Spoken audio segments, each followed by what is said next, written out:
SpongeBob became the owner of Krusty Krab, and he forced Squidward to provide service with a smile. Squidward couldn't take it anymore and simply handed in his notice. Patrick, too, couldn't stand SpongeBob's constant nagging and left as well. With no other option, SpongeBob had to clone countless versions of himself to keep Krusty Krab running. One day, Mr. Krabs was organizing the work, when suddenly he spotted a coin. Excitedly, he picked up the coin, only to be knocked flying by SpongeBob.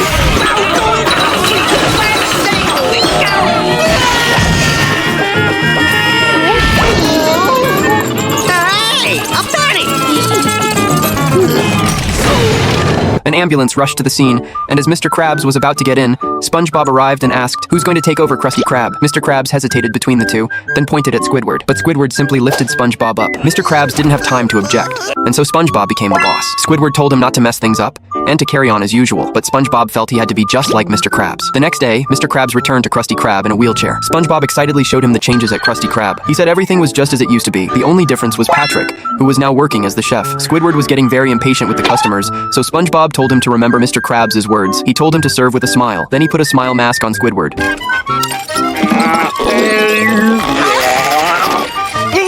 I please take your order? Oh, I'll take a Krabby Patty. Hold the freaky smile. I think that went pretty well, don't you? Squidward couldn't take it any longer, and he shouted at SpongeBob. Suddenly, chaos erupted in the kitchen. Patrick was using the slicer to cut bricks, and SpongeBob told him to stop. Patrick simply threw the brick out, and it hit Mr. Krabs right on the head. SpongeBob then began directing Patrick on how to fry the patties, which made Patrick feel a bit resentful. When he had finally assembled the Krabby Patty... No, Patrick, we went over this! It goes bun, patty, cheese, pickles, lettuce, tomatoes, bun, not bun, patty, cheese, lettuce, pickles, tomatoes, bun! That's it! This was supposed to be fun, but now it's the other thing! I quit!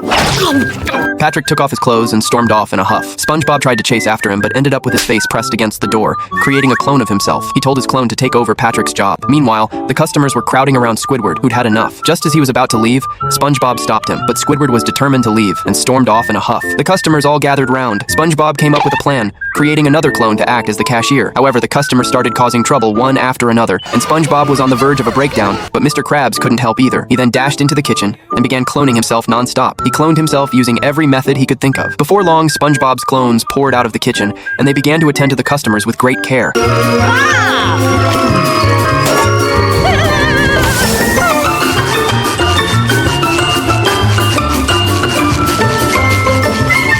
Just then, Patrick burst through the door, having come to retrieve his belongings. However, a gust of wind blew in, and as the clones were too light, they were all blown away. They were then all shredded by the fan. This terrified the customers, and they all ran out of Krusty Krab. Mr. Krabs was so furious that his bandages burst open, and SpongeBob celebrated Mr. Krabs' recovery.